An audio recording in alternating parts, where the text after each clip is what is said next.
play really, really hard, and they execute the system, and that's what it's all about. Yes, sir. Trust. He's pretty Big trust. Big trust, baby. Hey, yes, sir. Right on cue. Hey, right on cue. Hey, let me.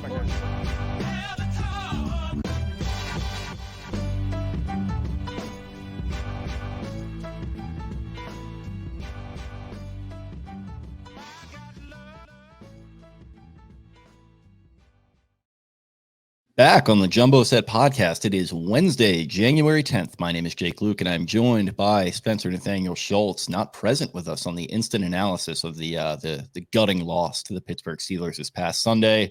I know you got some thoughts on that, but in the meantime, how are we doing, sir?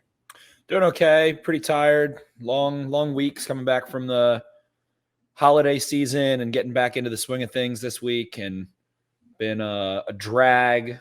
Maryland continuing to prove that it is officially a southern state with no snow, just raining nonstop, day in and day out, just beating down the streets. The Inner Harbor is flooding into Pratt Street and stuff right now as we speak. So weather sucks, tired, but not stressed because the Ravens don't play this upcoming weekend. And that wild card weekend is sneaking up on us. Can't believe it's finally here. Can't believe the regular season is over. I don't know. It felt long. It felt both long and short. It felt like this one. I really don't know what you think back as this year as. Like, what was the big storyline? To me, it will really just be the backup quarterbacks. So many backup quarterbacks, guys like Dobbs and Flacco and Aaron Rodgers getting injured and Kirk Cousins going down. Burrow goes down. Herbert goes down. So I guess this is the survivor season. And that is what the Ravens will get a chance to do. They'll, in a game where, they play the Steelers and we see Mr. TJ Watt get beat up and Odafe Owe get a little bit beat up and things of that nature, the Ravens will get a chance to survive and get healthy and lick their wounds. And I don't think they'll take that for granted. Like maybe I don't know if they'd say they took it for granted in 2019, 2020, but certainly now, not the same deal.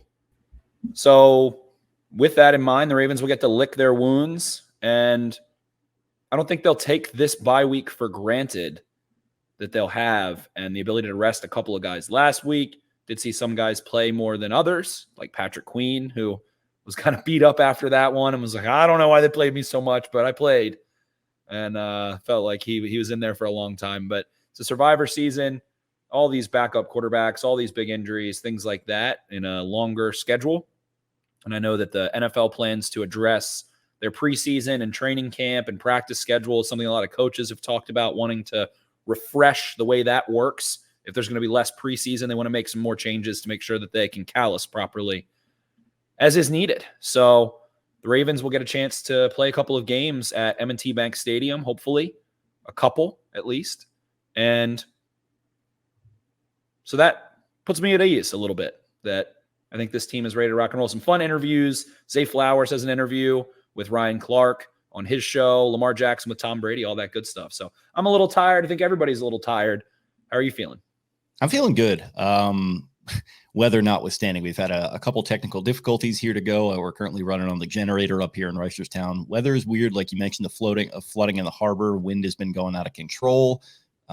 Weird weather. We always got to get that in. So I'm glad that I did. Otherwise feeling pretty good. 10 days off the sauce here. I'm going to keep that rolling obviously through January. That's always a nice way to start the year, kick the year off, kind of dry things out, hit the reset button there a little bit. So that's good too. I'm kind of with you though. Like, I was watching those games last week, man. And like, I didn't go to the game like you did.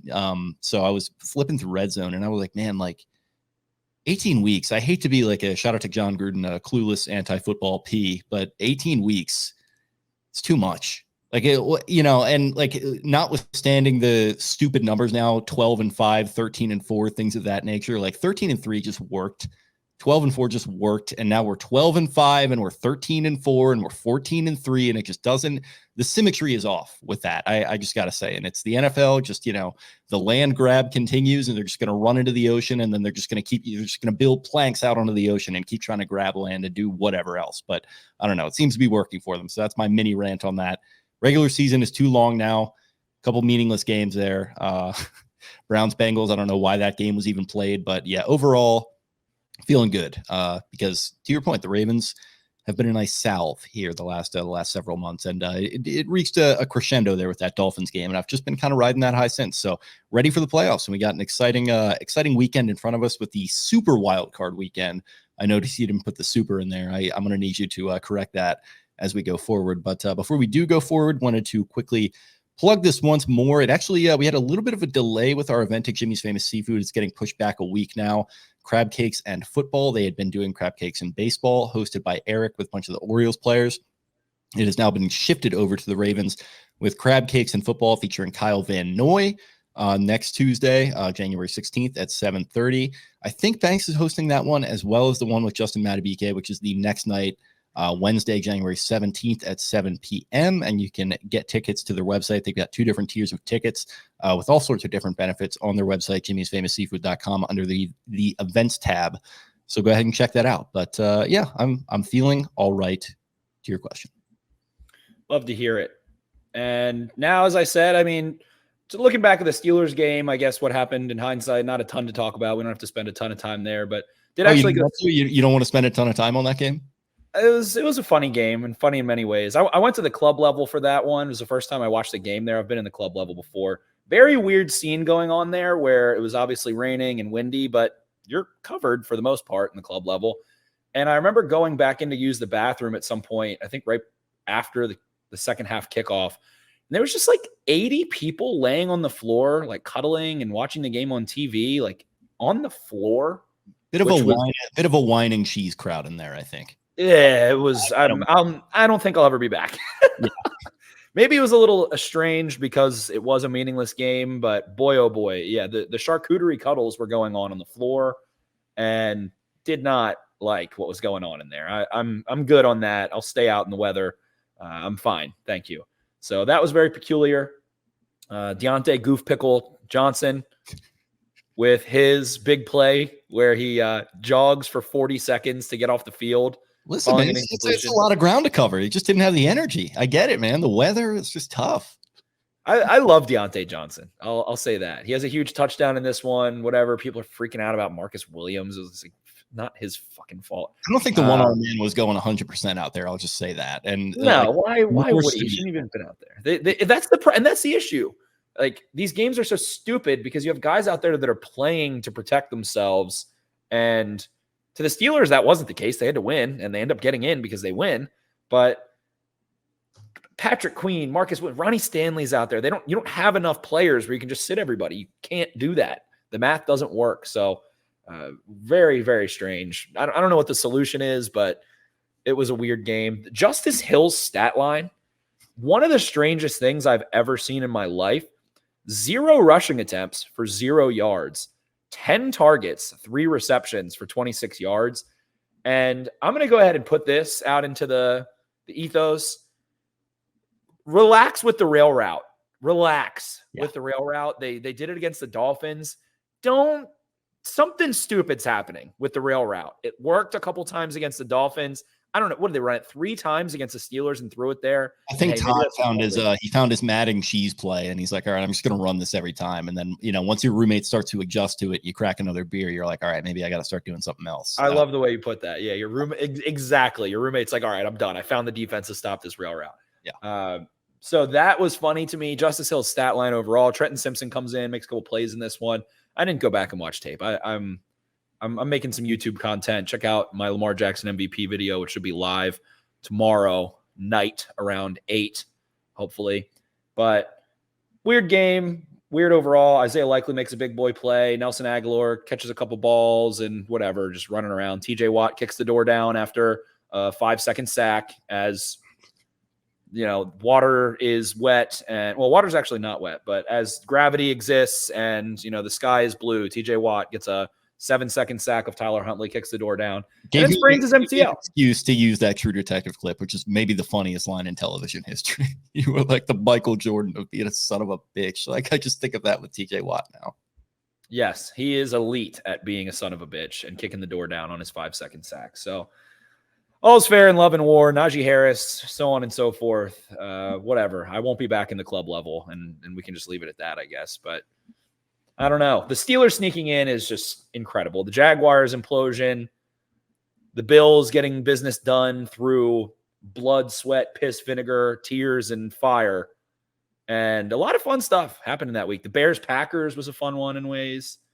So that's the interesting dichotomy of the hapless fish in a last breath flapping around on the table of games like you mentioned, the Browns and the Bengals versus, Bills, Dolphins, or Bears, Packers, and things like that.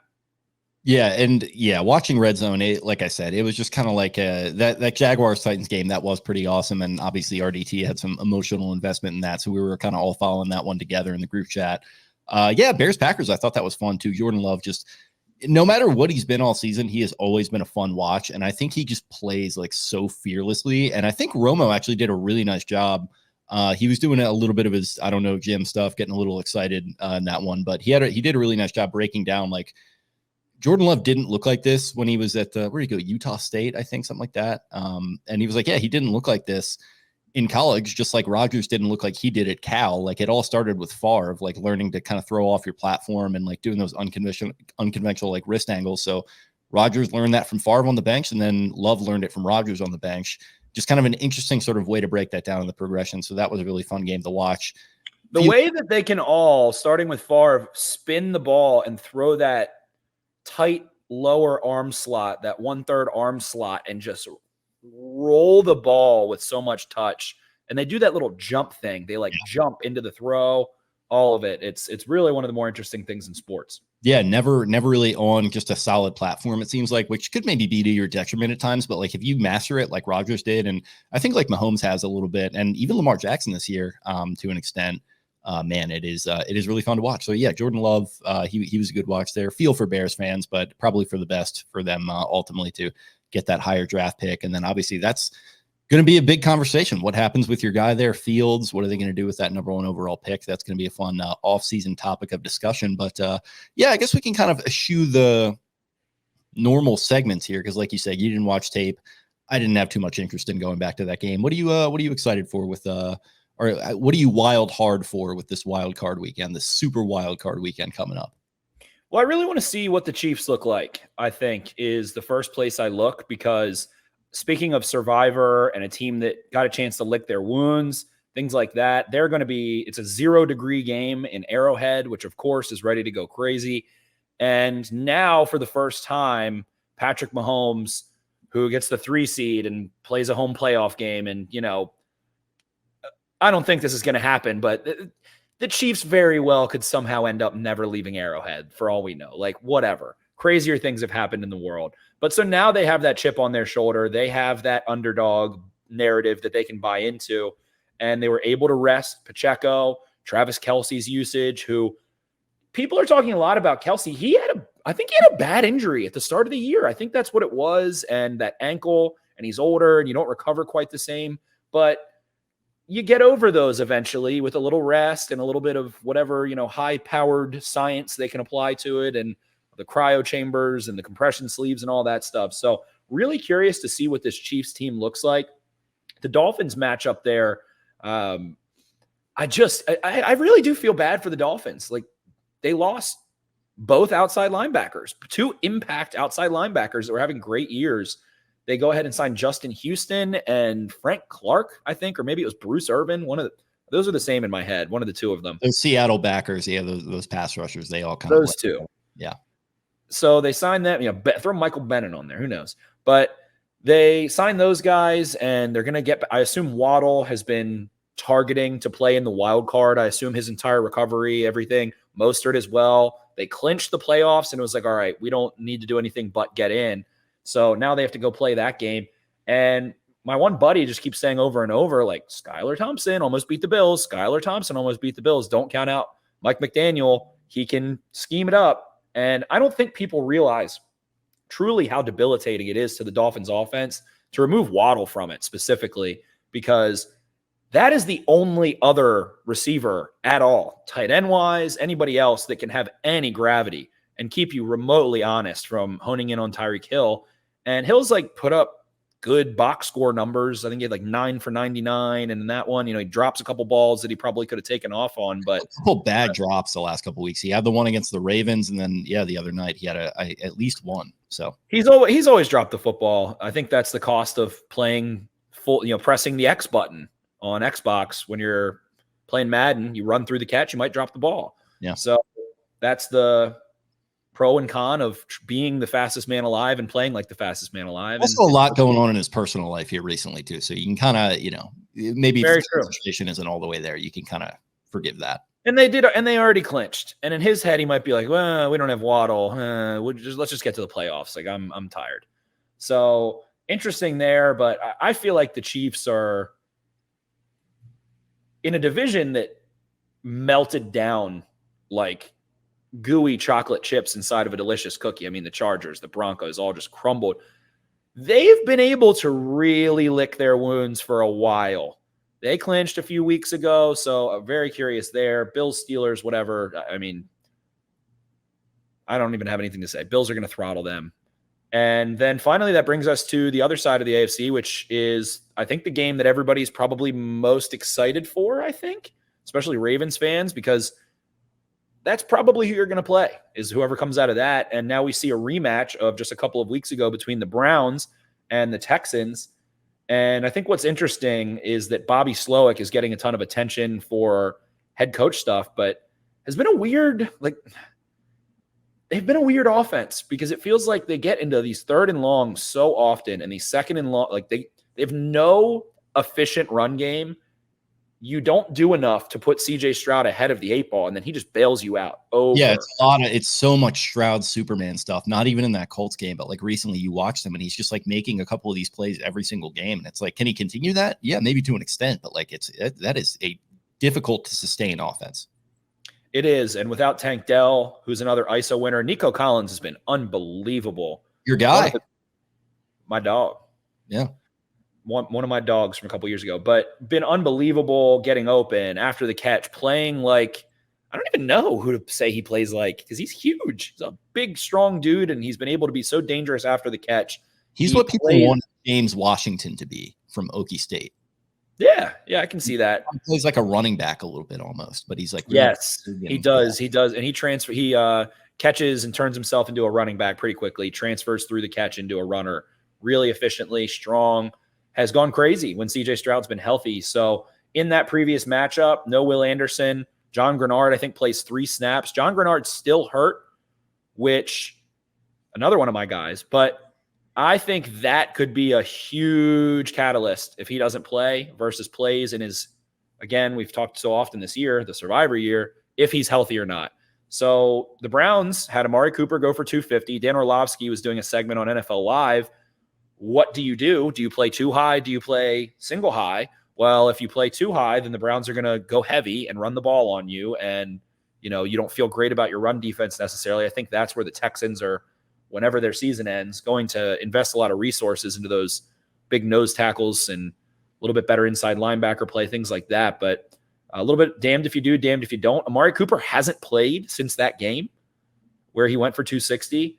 And Dan Orlovsky's solution was travel Stingley with Amari Cooper, and then, trust Derek Stingley, who you drafted super high, is super talented, and played well against the Browns in that game. They basically just put him on the other side of Derek Stingley and then got him. So I think you have to try to let your guy go win for you. But I think this game is going to be, I think of all the games, and who knows, it could be it's impossible to predict how these things play out. Maybe Packers can somehow put up a fight on the Cowboys. Who knows? But I think that this will be the game that comes down to the last score, the last drive of the game, and who has the ball and who can kick a field goal and things like that. So tough matchup, man. And it's hard to go prepare again for the Browns because they just play a very, very, very vanilla defense. They run cover 1 and cover 3 and they press you, and they do a little bit up front with pressures and a little bit of sim and a little bit of blitz, but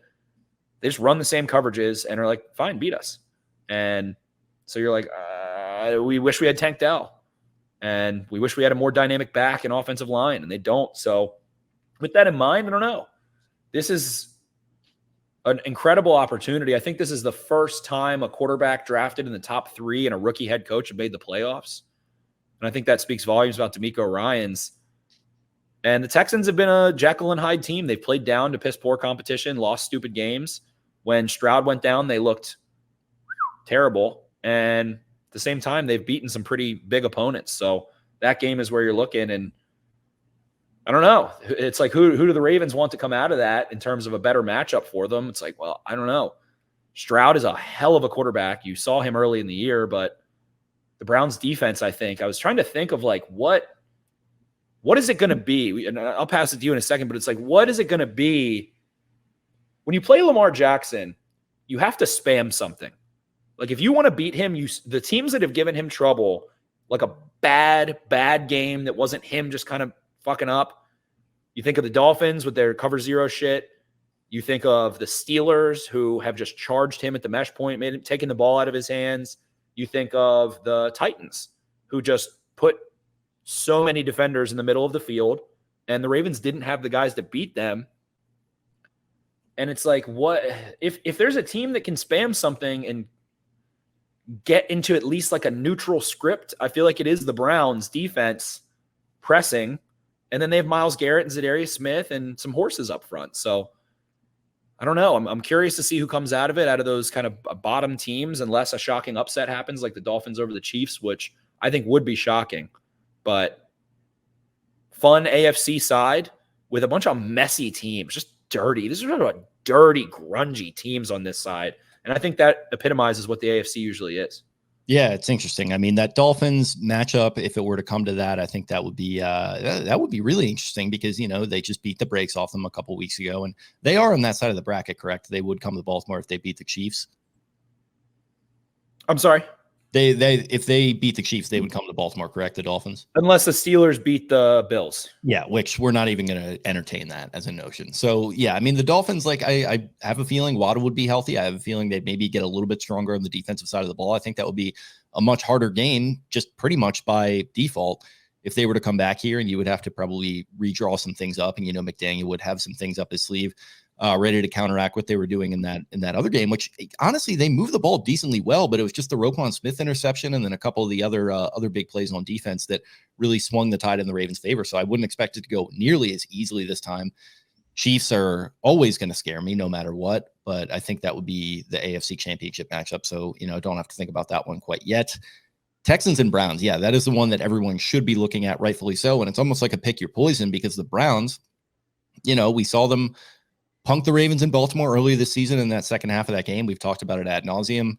Jim Schwartz, obviously a tremendous coordinator. They've got so much talent at each level, and they've just got the athleticism to hang with guys. And Owusu Koromoa, I mean, he's not necessarily a Lamar Jackson stopper, but we saw him hurt him a couple of years ago, and that wound up being super consequential. And they've got all sorts of talent there, like I said. And then on the other side of the ball, it's funny, we talk about this rest versus rust kind of stuff. Like, no, sneaky, not a lot of people talking about the fact that Joe Flacco was just on an all-time heater, and then he's just going to sit out for a week, and then you come back, and maybe that lightning is going to be kept in the bottle. It's funny to be on the other side of this now, a decade later. I was talking about this with Kevin on Locked On Ravens, like other teams saying like, oh, well, he beat Andrew Luck, and then he went into Denver. Like, he can't keep this rolling. Like, and then he just does. Like, he does it for 4 games in a row and wins a Super Bowl. And he hasn't been that good though.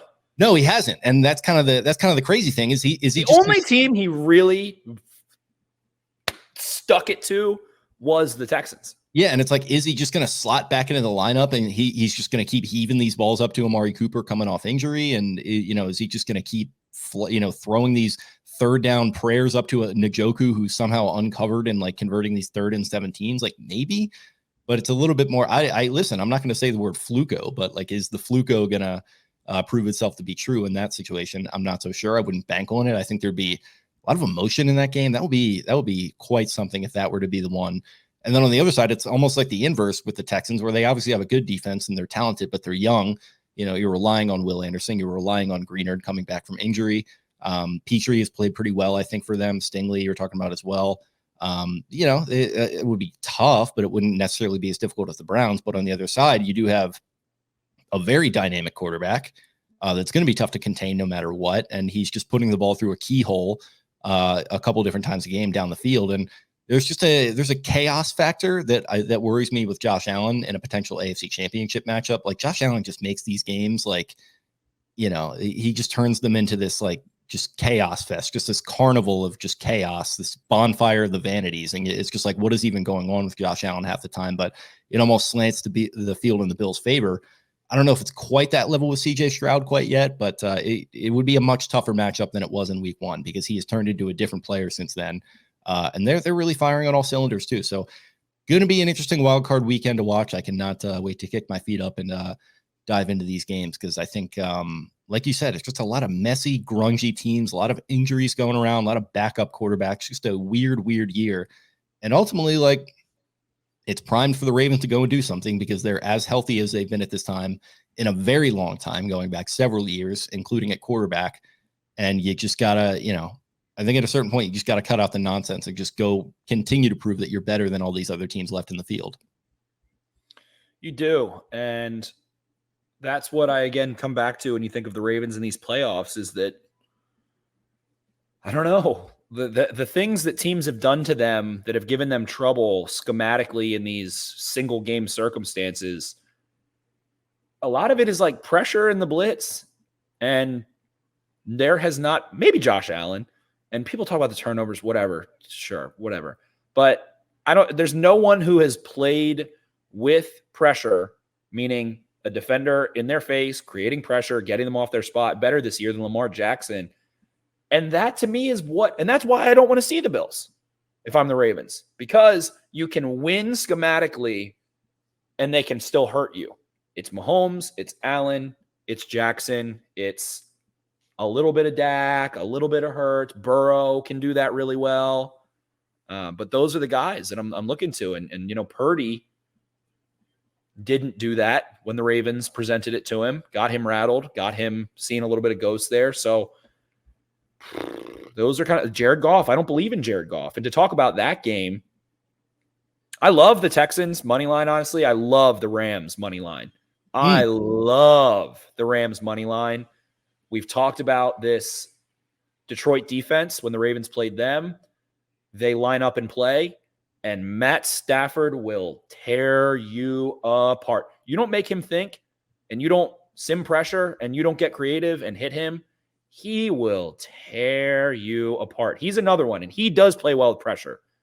And man, if you want a value bet right now, I don't mind those Rams coming out of that NFC, especially in terms of betting value. I think they're 4 digits last time I checked. And I don't know about, it's going to be, I like it because of the odds, but I really, really like the Rams in this matchup. I don't love the Lions defense. I think that what the Rams defense has done this year with some younger guys has been nothing short of admirable. Raheem Morris out there, someone who's getting a lot of head coaching buzz, and that staff feels ready to rock and roll. So do not be surprised. And credit to you. We talked about, what you and I were just kind of talking. Hey, how did our preseason predictions go? I had the Rams as the worst team in football. I had a little bit of a Colin Cowherd take where it was like, I don't trust Stafford to stay healthy, so I think they're going to suck. And he did. And if there's someone that I think you can make a solid argument for MVP, he just won't get it because their record isn't good enough, it's Stafford. He has Puka Nacua, an unheralded rookie, and Kyron Williams. Cooper Kupp misses like first month plus of the season. And didn't even look that great when he came back. He looked like, oh no, is Cooper Kupp done? Yeah. And has regained form. But man, I think McVay, the 2 coach of the year candidates should be McVay and Kevin Stefanski. Either one of them should win it. I will hear you on either way. And Matt Stafford deserves all if you don't want to give it to Lamar, if you're one of those whatevers, go ahead and give it to Stafford. I think he should get some second place votes and third place votes and all that stuff. So conversely, I don't trust Jared Goff at all whatsoever. And with so much pressure of the city of Detroit building, I feel I don't want this to happen for the city of Detroit, but man, you're putting Jared Goff in a big pressure situation. First home playoff game in, 30 in our lives, I think? Yeah, it goes back. I think it was the year I was born was the last time they had one. Yeah, I think they had Barry at the time, maybe. So I think it was before him. Yeah, could have been. Yeah. No, 94. If they had him. You're 93, right? Yes. Something like that. Yeah.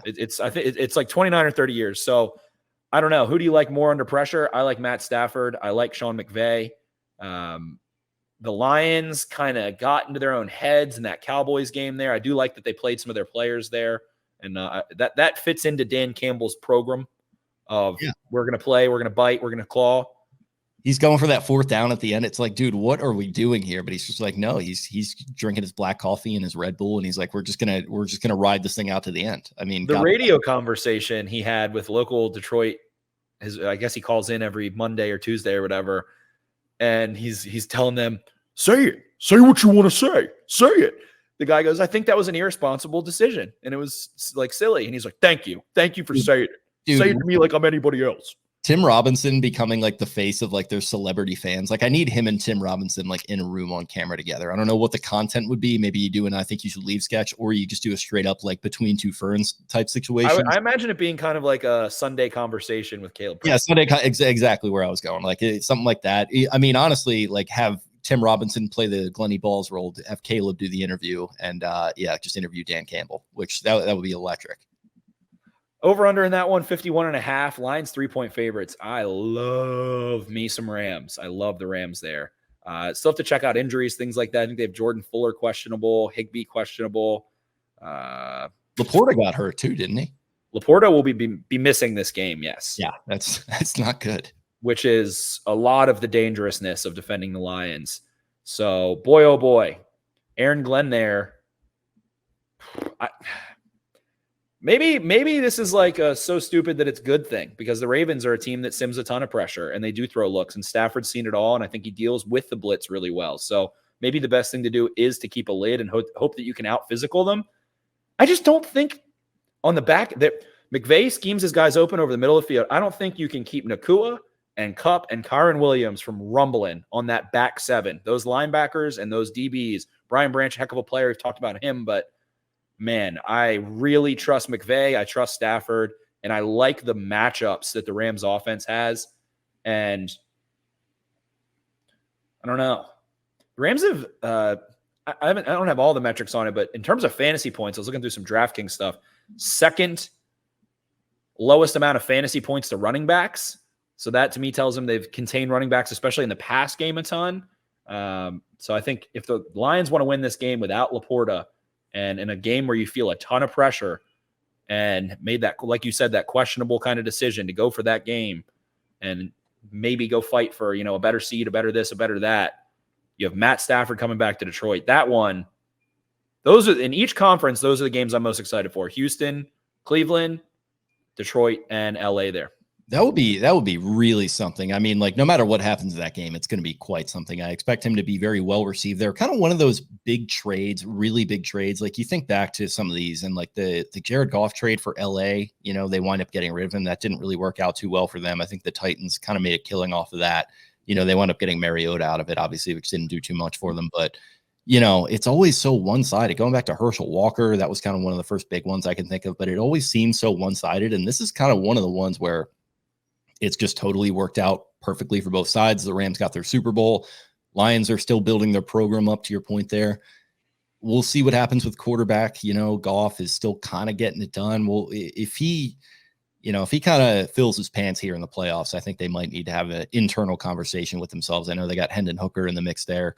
But yeah, it just feels like, and I've been saying this for a while now, it just kind of feels like you need an alien at quarterback, and Jared Goff is a human. So I perfectly agree with that. And Stafford does do alien things. Maybe not quite. I don't want to say not athletically, because the way he throws the football sure is athletic, but I agree with that fully in today's NFL. And that's how you beat these two deep safety, cover 4, cover 6 hybrid defenses. Rams plus 2,100 to win the NFC. I like that juice a little bit. I like that juice. They're familiar with the Niners. They've given the Niners issues. What is it? Carroll always beats Shannon. There's a trifecta of it. All three of them. I think around and around. I think McVay always beats Shanny, and Shanny always beats Carroll. I think that's how it goes. And then Carroll's given McVay problems. Yeah, exactly. I think that is the snake eating itself. And then the Cardinals kind of just randomly will like beat all of them. The Cardinals are like that video, the viral video of like the kid smoking the bong in the corner while the other kids fight. Yeah, exactly. Or it's like the like soldiers and like Iraqi freedom, and then like the clown is like stacked up with them. Yes. So I really like the Rams there, and I'm fired up for them. And again, if you like value, 2,100 on FanDuel at least, go check other books. But then knowing that if they win that game, they have a good shot to play you're probably going to have to beat the Niners to win the NFC, and it's a divisional opponent that McVay has had success against. So I like those odds a lot. The other weird one, I think the weirdest game of the weekend, not to cut you off, if you want to keep going, go ahead, but Bucs, Eagles. That's exactly where I was going. That's so weird. The Eagles just in an absolute free fall right now. Sirianni's job security being called into question here. Your guy Howie just, absolutely just puttering and billowing in the wind right now with this roster that is like built to perfection, but is somehow just not working really at all. I guess AJ Brown's been hurt. Vibes are strange. Do the guys in that locker room, are they rallying around Jalen Hurts? It doesn't seem that way. And then on the flip side, you've got this Tampa Bay team that's just limping past the Panthers over the goal line, like 9-0 in Carolina. And like Baker Mayfield's been a great story. I imagine he'll be there for another year at least. But man, I mean, that really is something, because what if Tampa Bay goes in there and they exact a little revenge on the Eagles, who I think that was the other way. That was Hurts' rookie year. The Buccaneers kind of spanked them in Brady's Super Bowl run. So a little playoff rematch there. And I am excited. I think the Buccaneers could keep that one kind of close with the way that the Eagles are just in free fall. I know the talent doesn't totally match up, but you got some good receiving options there. And Evans, maybe make a couple weird plays, throwing it up to him and some of those guys. I'll be tuned into that one as well, keenly. I'm curious if Darius Slay plays in that one. That kind of feels like the what toppled the house of cards has been him out as well. Yeah. And someone that was apparently Ravens were in on. But Ravens legend, Darius Slay. The fun of Baker Mayfield with Mike Evans and Chris Godwin and Rachaad White is a weapon, I'll say too, against an Eagles defense that has been getting destroyed. Like, I don't know. I'm trying to think of the right movie analogy of just like Baker having a little bit of an edge right now. I can't quite think of it. I feel like it's like Legolas, like knowing that no one's going to be able to quite touch him, and he can just thump, thump, thump, like just riding the sword down the stairs, just picking guys off, or the shield down the stairs, just picking guys off, What does Baker have to lose in this game? He has greatly exceeded expectation of everyone but himself. He's probably going to, I don't think the Bucs can let him go. No. Why would you? With their record, where they're picking in the draft, and having a Daniel Jones type contract for him, and give Baker a 5-year deal. Don't make it a 4-year deal. Give him a long deal that you can deal with later and spread it out. Yeah, spread it out over 5 years, and just like say, you know what, like we'll cut off the guarantees after like year 3, but yeah, just let's handshake this thing right now and get it done. And like he's in Tampa Bay, it's a little more low key media market. He's probably a lot happier now. Like it's a good situation for him. He's made a good bit of money. He has a Heisman at a huge university. He's extremely marketable. He's going to make a lot more money as a media personality and all of that throughout his career. So would love to see the Bucs bring back Baker and throw some more picks, get some value there. I think it's a great deal for him to take. He should be taking the friendliest deal ever. He should be like, look, pay me very handsomely, but I don't need to be touching top 10 money. Give me a nice long deal, and let's build around what we've got down here. So I know him and Mike Evans speaks very highly of Baker and the way that he just conducts himself. And he's a grown ass man now. I also think another sneaky option too. The Nathan or the Steven Ruizes and the Derek Clausens and all these people are having this. Who is going to be Mike McDaniel's Stafford? Like, is Trevor Lawrence not the guy? If there's a quarterback that it's going to be, they keep saying like Geno Smith, things like it's Baker. Yeah. Like, who's the next Stafford for a McDaniel type situation? It's Baker. That's Baker. So fired up about that one. That's a Monday night game too, which is going to be a ton of fun. Really sucks to have a Monday night game, especially because you could be playing a team that played on Saturday. So that just is not fun or fair in my eyes. But as a viewer, I get 3 days of football with only what are there, 8 games? So love that aspect of it. It's super wild card weekend. It's super. It is. Oh, it's super. And it extends. I have off on Monday too. So like all those, I think that one I feel like is going to be a weird score. I'm looking at, what was it? We've got Eagles are 7-8-2 against the spread. Bucs 11-6. What is the total there? It is 44. That's pretty low. Pretty low. I think that's the second lowest, aside from, you guessed it, the good old Pittsburgh Steelers and Buffalo Bills. So, it kind of makes sense. I mean, it kind of makes sense. Like, you get the Buccaneers, like I said, winning 9-0 in Carolina, and then freaking Jalen Hurts and the boys are struggling to move the ball against, Wink Martindale, who's got a foot out the door. Him and the Wilkins boys are going to go God knows where. Is he resigned? Is he still under contract? The Giants quietly tied the Ravens for most turnovers forced in the NFL this year too. Of course they did. Tyrod Taylor just going up and down against that against the Eagles defense. Like, it's something. Crazy that Tyrod wasn't playing over Tommy Cutlets there. Pittsburgh. All right, I'm going to say right now, how is it possible? This is one of the weirdest lines ever. I don't think there's been a more obvious over I've ever seen in my life, but Bills are 10-point favorites in a game that has 36.5 as the total. That's nuts. That is usually those are always like 3.5, 4.5. I always rack up these crazy parlays, and I'm like, well, if this happens, and then the game starts, and I'm like, oh wait, well then they have to get this opportunity to do that. Like, all of a sudden, everything becomes clear to me after the fact, and this feels like ripe for that for me. Totally agree. Bills getting the second best odds from a lot of different analytics sources to come out of the AFC there. Them getting the 2 seed, they're the first team ever with 5 weeks remaining to be at 500 or worse and get a 2 seed or better. And I will say I did call that on this podcast. If you've been listening, about a month ago, I said the Bills will win that division. But man, that game, that line doesn't make sense. Those are double trap lines. I'm hammering the over 36.5. You can put that on the board. The Stephen Shea hammer. The Stephen Shea hammer there. So what else stands out? What players wise? I'm really excited to see David Njoku. I'm really excited to see Isaiah Pacheco in the playoffs, who got banged up and then ran like a madman 2 weeks ago, and he just got a week off. He's one of the most fun players in the NFL. Yeah, that running style, just not even stylistically, because the way that he pumps his little legs, and he's got the kind of a cartoon run going on, little Stewie Griffin situation. The violence of his forward lean, and when he puts the head down, he runs like Adrian Peterson. He runs just like a smaller, quicker meaning like his limbs are smaller, so it looks more looks like a roadrunner more. Yeah, it's more choppy. It's just like Adrian Peterson. It's pitter-pattering up and down the field. Yes, so I'm looking at him. Who else we got in these matchups? Mikey Evans. Quietly, like, already sneaky first ballot Hall of Famer. Like, yes. I don't even know if it's sneaky. Like, and he's already got a Super Bowl ring. Like, if he goes beast mode in a couple playoff games here, it's like, I think he needs to be talked about more for the career that he's put together. Amon-Ra St. Brown, probably the most slept on. What did he have? 1,500 yard, over 1,500 yards this year. I think he put up double-digit touchdowns too.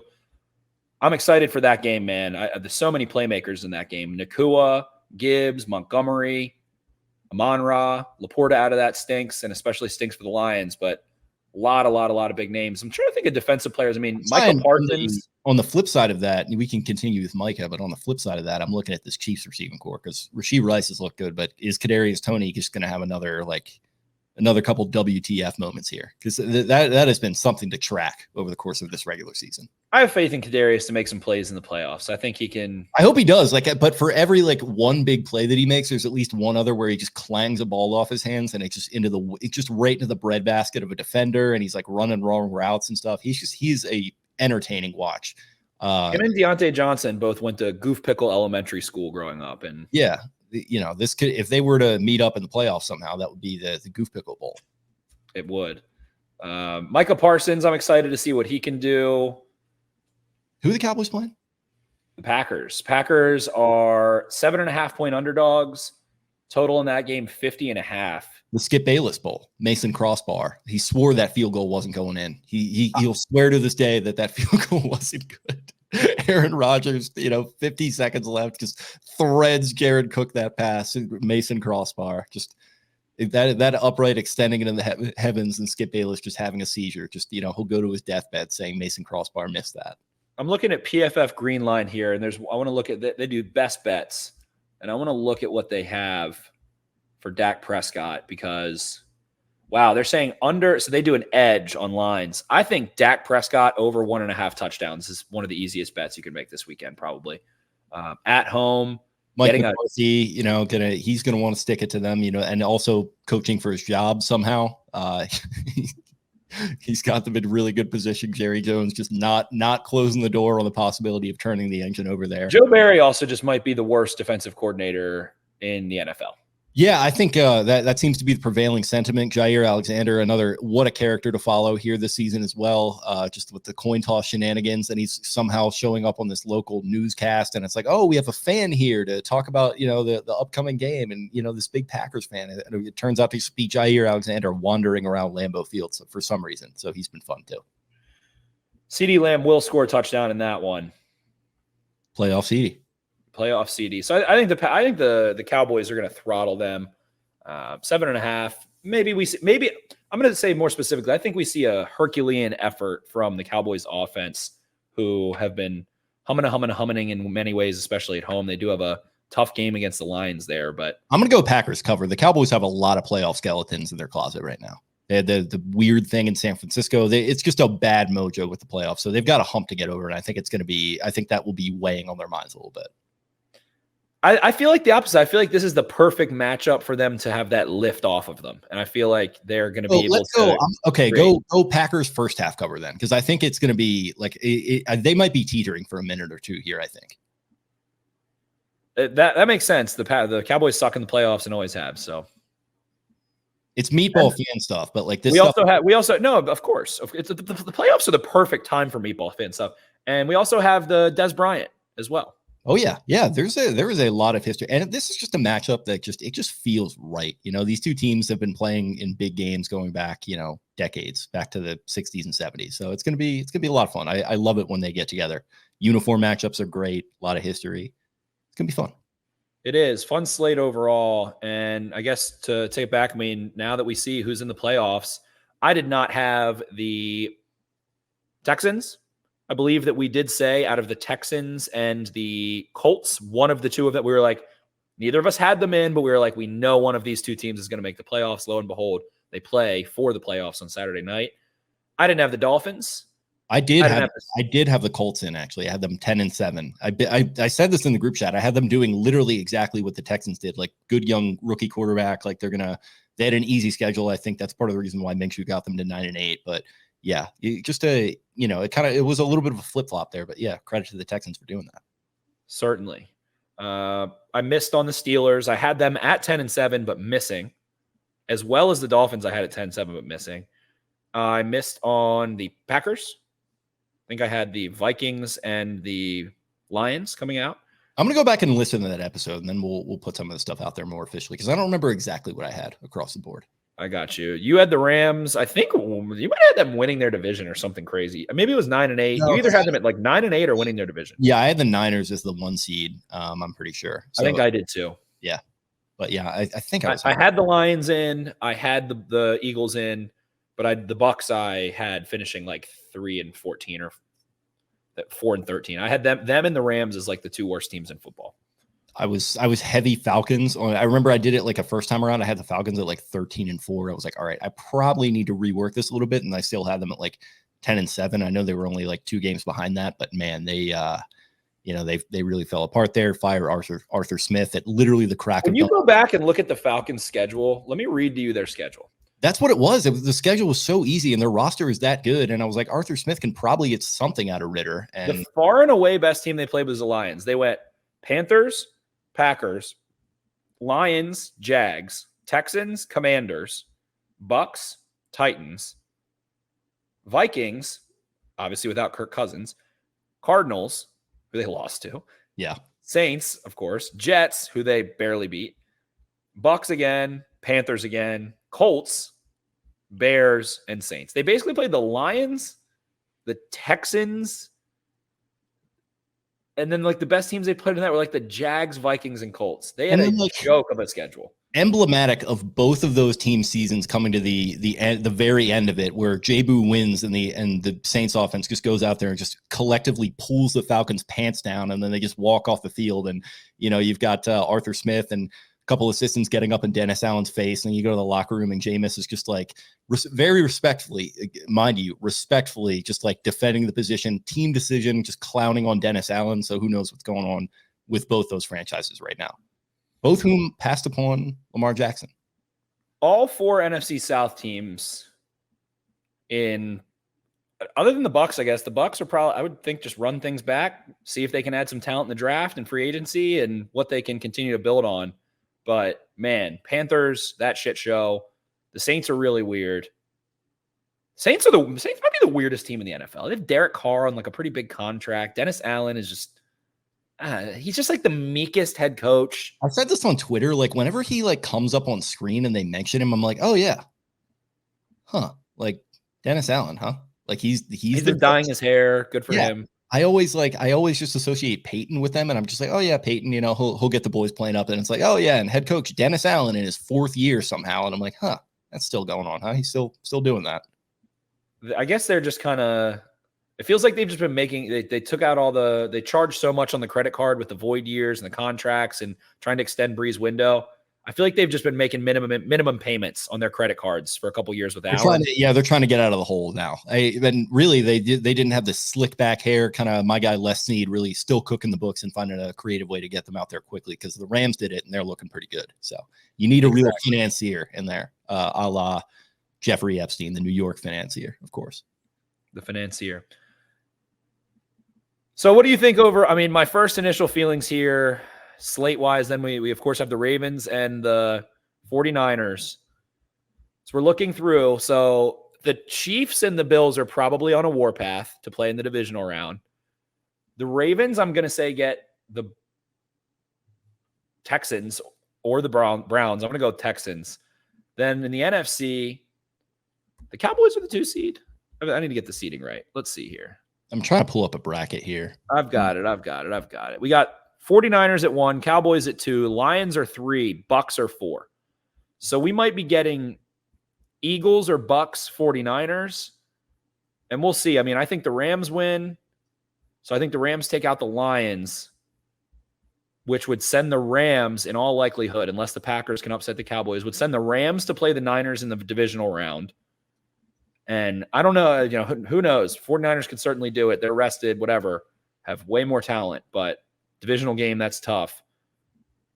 So I'm thinking it's going to be Rams, 49ers, and then that would leave us with Cowboys and winner of the Bucs Eagles. I think the Eagles win that one. So I think we're looking at I think we're looking at Eagles, Cowboys in Dallas, and then I think we're looking at Rams, 49ers in San Francisco. And then I think we see Texans, Ravens, and then Bills, Chiefs. I guess that's a little too stock. I do have the Rams winning as a 6 seed there. I'm looking at it right now, and like the only one that I might disagree on, I think the Lions can win that game. Sure. Because the Rams, like we've talked about, fluke this and that. And I don't think the Rams are a fluke necessarily, but it is like a lot of their offense is hitting on those low percentage. Matthew Stafford just absolutely fitting one into Puka. But they generate a lot of offense even without that. So it's going to be tough, but I could see the Lions taking that one. I could see the Dolphins beating the Chiefs too, especially if Waddle is healthy. Those linebackers get tightened up a little bit. Chiefs have just been kind of a weird vibe team all season long. They might just be ready to go home at this point. But this also it's a new season and maybe they're just, they rested last week and they're like, all right, let's just, let's turn the engine over and get back at it. So I definitely, there is a feeling with the Chiefs of, what's the right word? Malcontent? Just malaise. Yeah. Just malaise, little discontent too. Guys calling them and the Eagles both, I think, are just tired. Yeah. I think they're just 2 tired teams. They had the Super Bowl year last year for both of them that season felt like a 2 marathon stat. That felt like an ultra marathon. And then both of them have had pretty brutal schedules, especially the Eagles. So I think they're just worn to the freaking nub. And you hear that if you go listen. I don't really – I see all the social media clips, and I'm sure I would enjoy listening to their podcast, but Cleveland Heights or whatever it's called. New Heights. New Heights. Both of them just worn to the nub, and you can tell. Like, both contemplating retirement. So many guys on both teams that – and I mean, like, the fact that they're doing the podcast in the middle of all that, like, we know it's not a massive investment, but it's like, you know, all right, well, there goes a weeknight, and like they're it's on your mind. Yeah, it's on your mind. It's definitely on your mind. It's center. Yeah. Your day is like, you're like, all right, I'm going. You know, we're not in the NFL. We do other things, but throughout the day, you're getting stuff done, and then you're like, gotta record tonight. Gotta record. What are we gonna do? And a couple hours before, you're like, all right, when? Who's going to do what? Who's going to send this? Get my notes together. Yeah, get my notes together, and they seem very well prepared, so they're probably doing that too. Like, I'm sure they have plenty of help, but at the same time, they also have, you know, a pretty high-profile job during the day. So, yeah, exactly. So, you know, it could be on their mind. They do strike me, like you said, as two tired teams. I'm sure one of them will get through to the next round, and I like that take. One of the two of them makes it, and we're not sure which one. Yeah, and you know, honestly, like the Dolphins. Tua, not an alien, I don't think. I think he's just kind of a, he's good, he's solid, but he's not necessarily in that tier with Mahomes. He's Polynesian sauce golf to me. That's what Tua is. Yeah, him and Goff are low key very similar. Tua's a little more athletic and has a little more personality to him, and I don't know. He was regarded. He went to Bama, won a national championship. So he's got a lot more accolades and all this stuff about him, but it's just it's system quarterbacks, meaning that they have to be on time, on schedule, and if there's pressure, they will. And I think very similar there.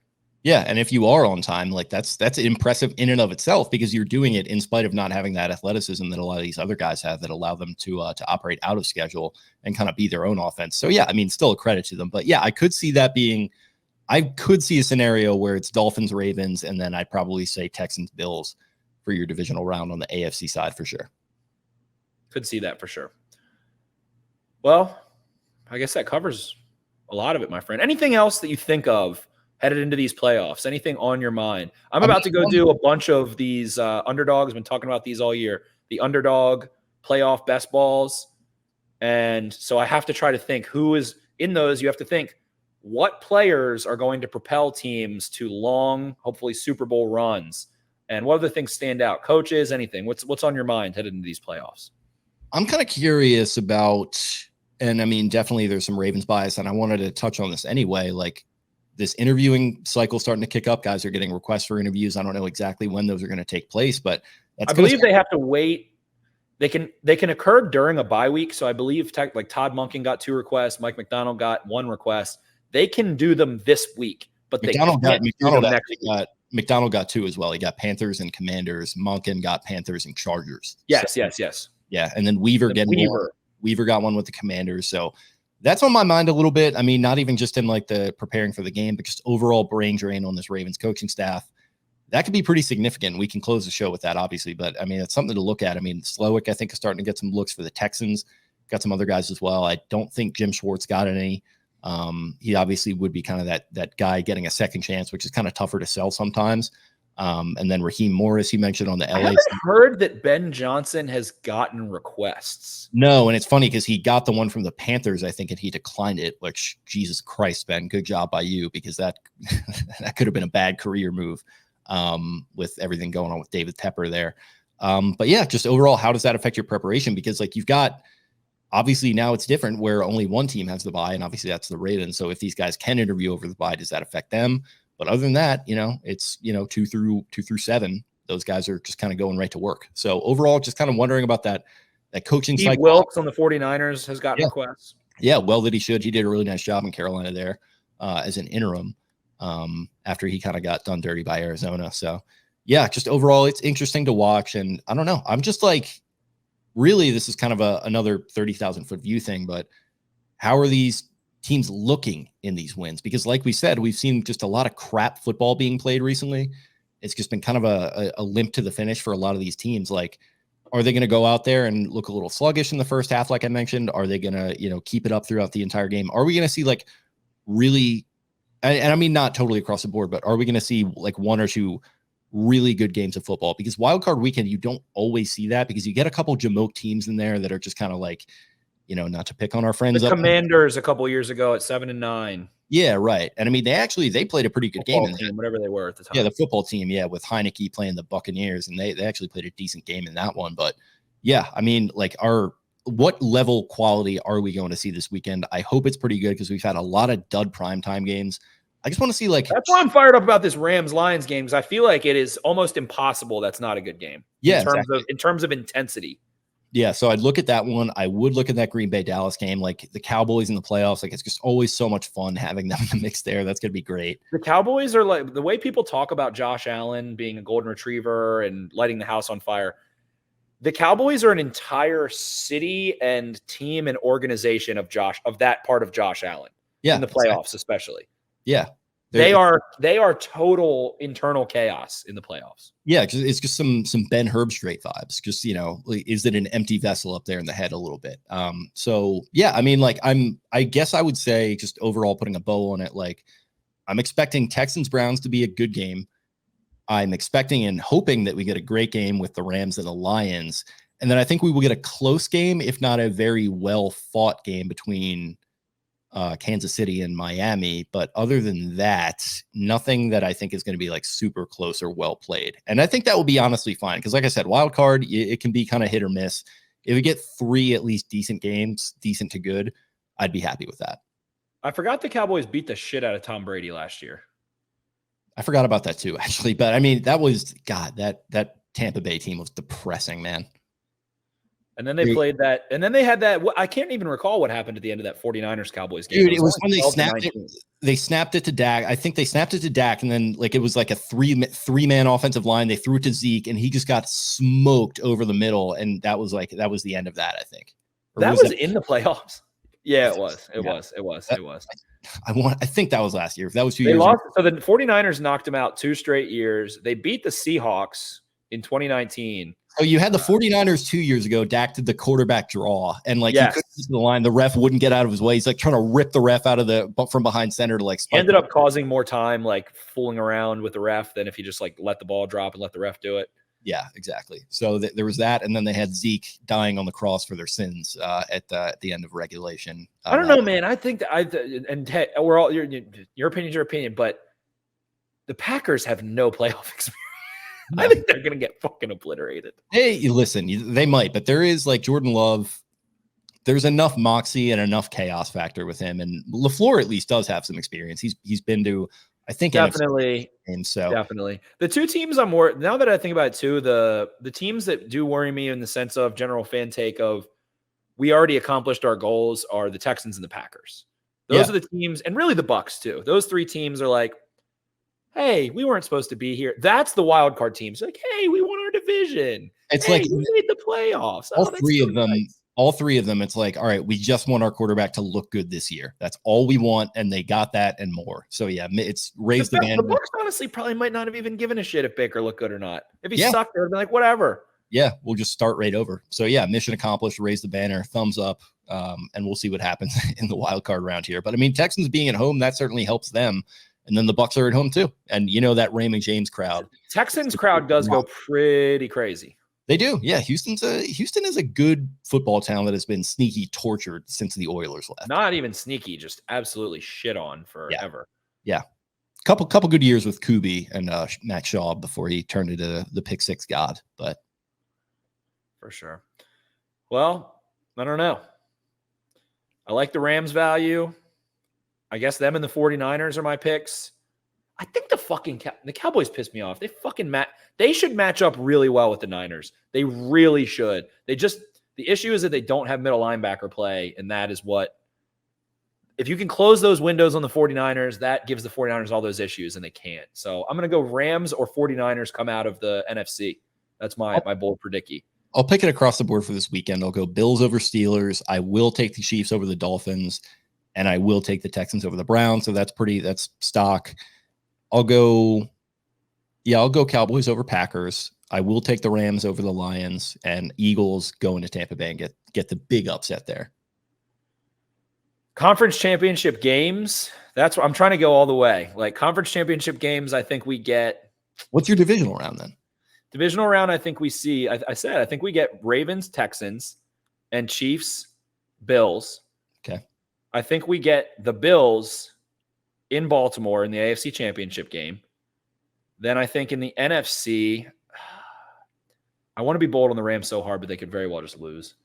I think divisional round, we see Rams, Niners, Cowboys, Eagles. I think we see championship game there, Niners, Cowboys. And I think we see Ravens, 49ers. There we go. The Rams are razor thin and they could lose this weekend. Sure. I do love them, but they are so dependent on Aaron Donald, Cooper Kupp, Puka Nacua, and Matt Stafford staying healthy. And if one of those guys goes down, that's the whole issue. And that's why I thought they wouldn't be good this year. They were able to keep the very important players. Puka Nacua, I didn't know shit about, as a 5th-round pick. No one saw this coming. If you see that video, it looked like they were the only ones that knew it was coming, which definitely wasn't, shot well after the fact, and they kind of staged that. But yeah, so I don't know. I guess we get I'm gonna go stock. I'm gonna go Ravens 49ers.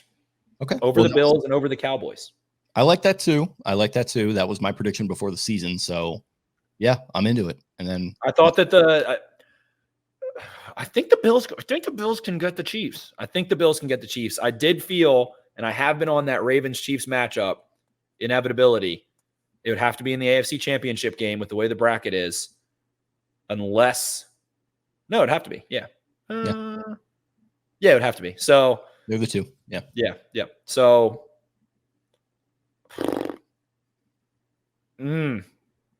Chiefs Bills, if that happens, that is such a fucked up game. That is, yeah. Can you imagine if the Chiefs were to beat them again? That would be.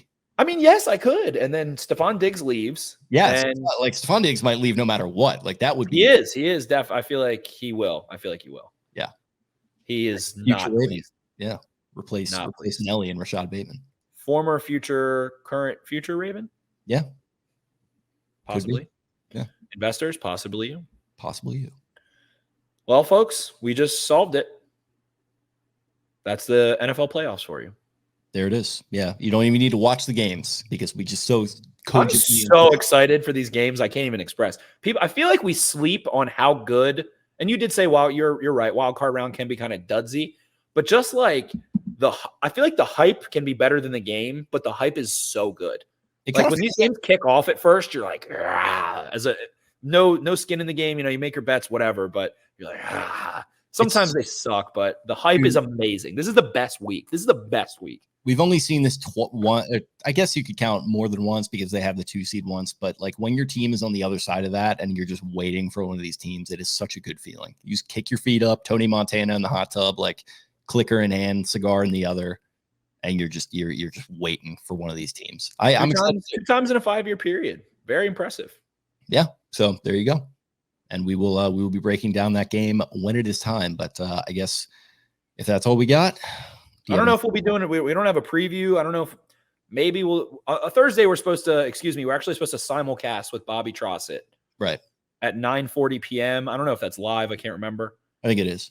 Live at 9:40 p.m. on Thursday. We will be simulcasting with Bobby. So keep a lookout for that. If you want to join us that Thursday night, there's no Thursday night football, which breaks that honestly makes me want to cry. That breaks my heart. That's coming soon. The NFL is going to find a way to, make the first wild card game is Thursday night football. And the team that plays on Monday night is somehow going to. Not that because Saturday is open now because there's no college football. They are feasting on those Saturdays. They have it. This playoff format with or without Monday Night Football will be to a T for at least. Well, I'm thinking 5 years down the line when there's 10 playoff teams all of a sudden and 40 teams overall, and you're going to have to go to Wurzburg, Germany to play the first round of the wild. When will there be another NFL team added?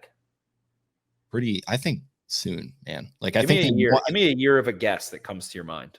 2029, and I think it will be London. London Knights. They want this London thing to happen. The London Jaguars. It's going to be the Jags. You might be right. It's been written in the stars for going back decades at this point. Shad Khan, you're right. Big London guy. God, imagine having a 3-game road trip or a 3-game. I guess they would just come over here and stay here somewhere. Yeah, it's preposterous. Like this is not, retweets are not endorsements, but like this is going to happen. And like, there's going to be 10 playoff teams and the NFL is just going to go year round. It's going to be the Premier League, like on steroids. And we're just going to be slaves to it. I don't know. It's tough. Youth participation in football is down. That's why Travis Kelce and Taylor Swift are dating. You want to double click on that? Maybe connect that thread? Because my theory is that they are, I'm sure they like each other or whatever, but I feel like the Taylor Swift thing, I think we're going to start seeing more, and it might not be a dating player or whatever, but I think there are just efforts that have covert operations to encourage demographics of people that are holding their children out of the sport of football to like football more. And that is why ESPN and the NFL wants to pump up Taylor Swift content. If you had to pick a demographic of people that don't want their baby boy to play football, it is Swifties. And now now they know about like 2-point conversions and shit. So if you want to make that argument, I'll listen to that. Like that they're pumping the relationship from a marketing perspective. I totally get it. I don't think they're dating because of that necessarily. Yeah, but you're like, why? I like every time they show Travis Kelce and Taylor Swift, I'm like, good. Get the Swifties to like football. That is the ideal person who hates the idea of little baby Johnny Swift playing peewee football and getting their brain bashed in. So they found the perfect dark corner to get football. What is the right word? Polling approval rating. You're getting a better approval rating of the sport of football as a whole. How many Swifties are going to be like, oh, you're going to go play tight end now, Johnny? Oh my gosh, you're going to play tight end just like Travis. It's needed. It's needed. That is what can prevent the NFL from their master plan of getting to 40 teams in a 365-day schedule. They need the bodies to do that. And youth football participation is low as opposed to 10 years ago and especially 20 years ago. Well, let me tell you with that prognosis, I think your complaints about the whining she's crowds, I think those aren't going anywhere if that's the case. I think the whole stadium, just build the whole stadium out of a club level suite at that point. Well, the Ravens are. Yeah. They're making the Black Wing now. So they've taken that money and are going to build a super VIP with its own bar in the club level. Of course.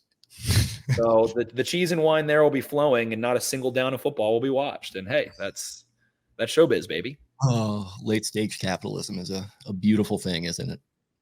It is. Will I ever be in the Black Wing? Probably not. Do I want to? Kind of once. You'll find your way in there. I don't know if you'll sneak in or you'll like stumble into it by accident. In a if I want to go to the Black Wing, I'll find my way to the Black Wing. I'm with the people. I'm screaming. I'm hollering out there. That's the other thing I'm going to say on this podcast. I'm going to get that started early. If you're still with us, probably not. The average viewership is about 27 minutes, but if you're still with us, we love you. I swear to fucking God, if in the divisional round, I swear to God, if fucking Joe Flacco comes to M&T Bank Stadium and every single person in that entire stadium is not screaming for 3 hours and 15 minutes, I might hurl myself off the Chesapeake Bay. Well, no, just go to Real Fan Dan's section, and when he takes his shirt off, you hurl yourself off of that in a ceremonious show. It's like a self-immolation thing, like a protest. I'm going to be arms too about the Steelers crowd, and I'm worried. Real Fan Dan is right. It was not relentless there. That was a game to keep the Ravens in Baltimore. It was loud at times. There were some third downs. I just know that this city, as the games grow more expensive, the crowd that grows quieter. I just know that's how it goes. And it is an unfortunate reality of rooting for a team that is in Baltimore to me is not a city. It is a very large town with a nice, weird little facade of a skyline that is just stupid bank buildings, much like, I don't know, Cincinnati. But man, please, for the love of God, can we bring back noise once in a playoff game? Titans game was not that loud. I will say that too. You're going to be seeing not a lot of purple camo pants in there. It's going to be a lot of Patagonia vests. Not only in this game, but a lot of Veja sneakers and the winter hats with the pom-pom on top with like the pink trim in it, that kind of thing. The tickets are expensive, and I get it. And it's not your fault if you can't afford to go. That is not your fault. But if you can, and you just want to be a night. If you think you're going to the opera, I hate you. I hate you. I hate you. It's not a social event. It's serious. That's what Orioles games are for. Orioles games are for the social event. Yeah.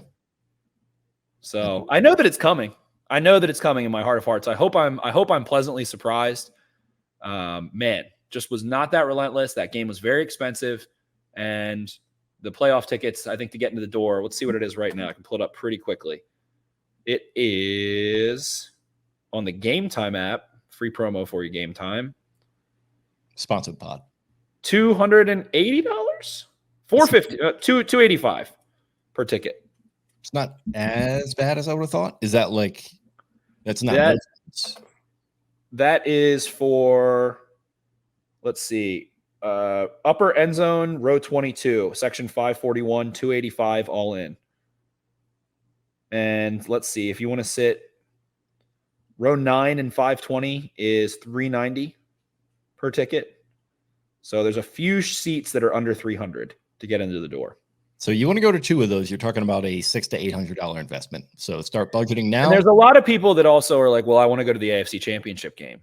But what did we learn with the Baltimore Orioles? I had that thought 4 years ago, and I had that thought a couple months ago, and guess what happened both times? I will be in there for the divisional round this time.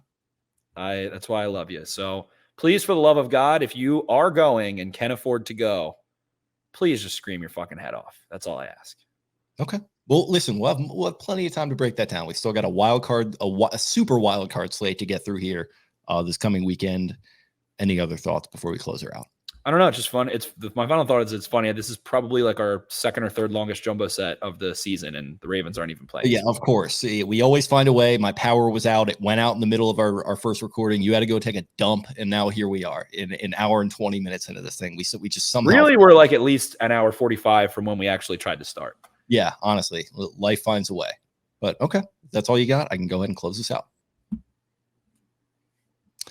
Thank you guys, as always, for listening to this, like he said, extra long version of the jumbo set. Always fun to jump in here with my guy. If you are listening and you are a Baltimore Ravens fan, which of course you are, go ahead and check out jimmysfamousseafood.com. So you can get yourself some tickets to the upcoming Crab Cakes and Football next week, hosted by our guy, Barstool Banks. I think we'll try to be in the house for at least one of them, maybe do some video stuff. It'll be a ton of fun. So go and get your tickets for that. Thanks, as always, to our other sponsors as well.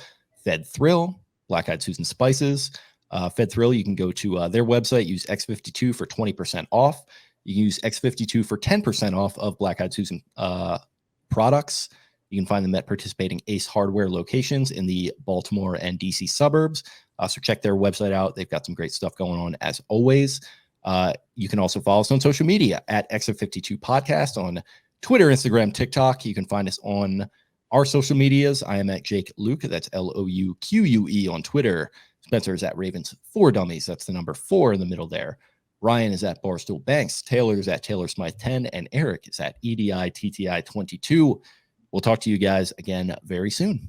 See ya. Arrivederci.